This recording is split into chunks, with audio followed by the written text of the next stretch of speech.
Hello, good day everyone. Welcome to Maha Network All About Education. I am Sunil and our today's topic is using subnet mask /30 and applying it using a shortcut method. So how do we use a shortcut method will be very clear by seeing this video completely. So when we apply the shortcut method, we should understand some particular calculations. Now what are those calculations?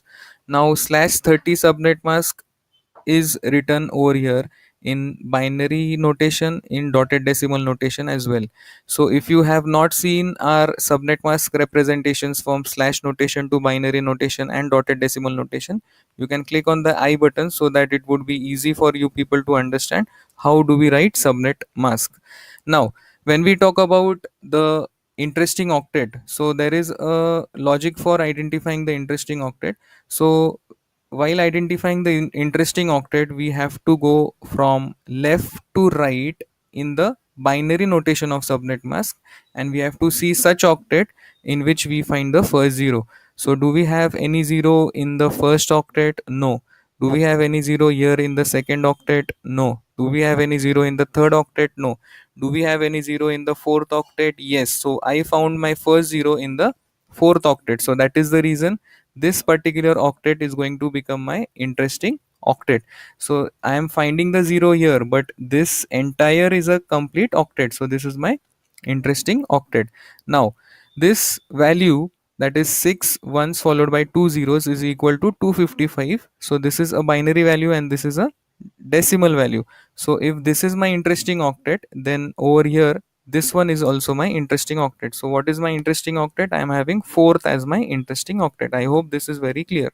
So if you have not seen our binary to decimal and decimal to binary conversion of number system, then you can click on the I button to see the number system conversion video.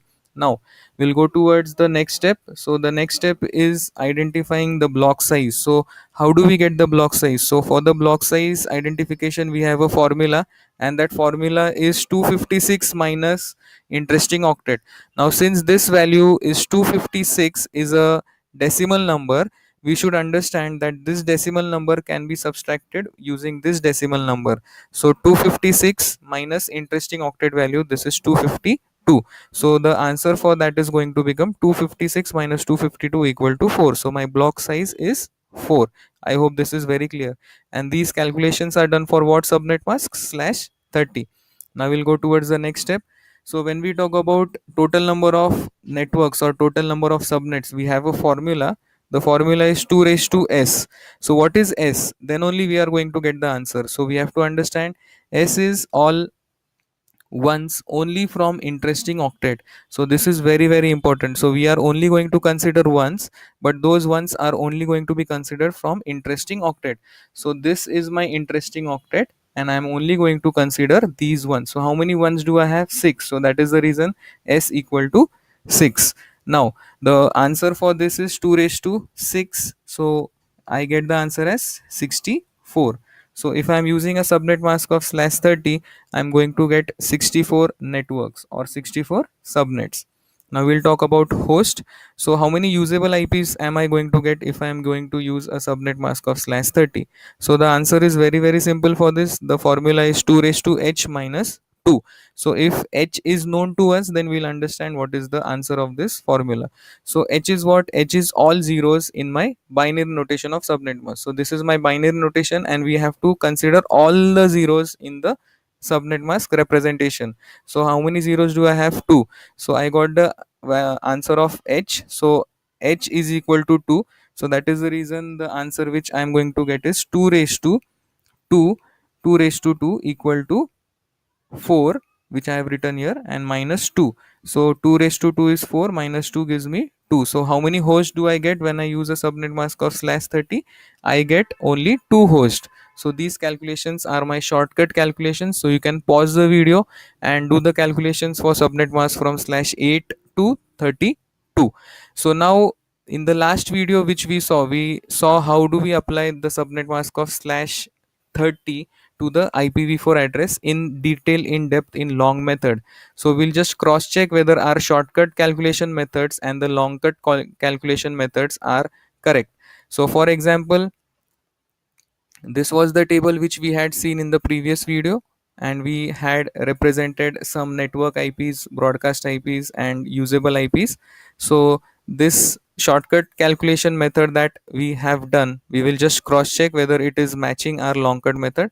So over here, my interesting octet is fourth. So you might have remembered in the last video that the changes were done in the fourth octet. That means I had a vertical line which was drawn in the fourth octet. So that is the reason I'm having the fourth as the interesting octet.